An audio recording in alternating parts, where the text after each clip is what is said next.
President Trump continues to call out the media over recent polls showing him losing in the 2020 election. But his criticism appears to be warranted. One America's Stephanie Myers explains. Many of the polls indicate President Trump would lose his re-election bid against some of the 2020 Democrat candidates in hypothetical matchups. But as we've seen in the past, it could be another case of deja vu. I think these polls, I don't know, there's something about these polls, there's something phony. Those were the words of then-candidate Trump prior to the 2016 election. And looking to 2020, he's using the same tone regarding polls. But the president's disdain for the surveys this early in election season appears to be warranted. Back then, nearly all of the national polls leading up to Election Day had Hillary Clinton leading, with a few exceptions, including the USC LA Times Daily Tracking Poll and OANN's poll with Gravis Marketing. The American Association of Public Opinion Research came out with a report following the 2016 election, with the firm's CEO, David Dutwin, explaining to One America News how researchers focused on polling the nation as a whole rather than at the state level.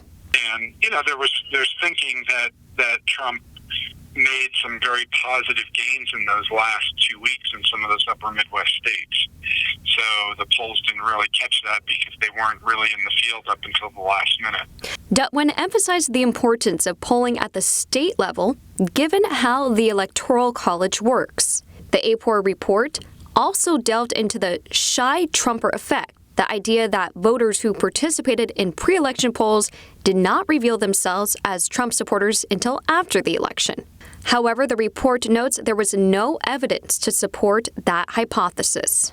Zogby Analytics released a study in August showing more than 40% of all voters in Washington state say they support President Trump on certain issues in private, but tell people the opposite. This could explain why President Trump has an unfavorable view of the questionnaires.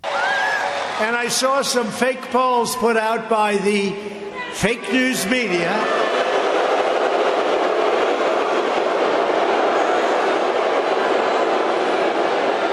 Said that I'm tied with three of the other candidates, the Democrats. I'm tied in New Hampshire. I don't think so. One America News spoke with Trump pollster and CEO of McLaughlin and Associates, John McLaughlin, who said the biggest obstacle for pollsters is to ensure they're talking to a real voter. So if you're setting up a poll of people who are adults or of merely registered voters who have no intention of voting, you're polluting the sample with people that really aren't paying attention. And campaign polls, like we have to buy a voter list, we have a sample, we know who we're calling ahead of time.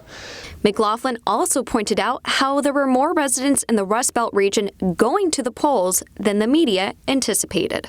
Studies conducted since the 2016 election showed how many pollsters used flawed models to carry out the surveys.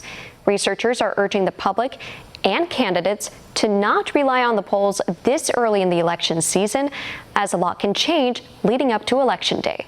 For One America News, I'm Stephanie Myers. Back to you. Want to see more videos like this?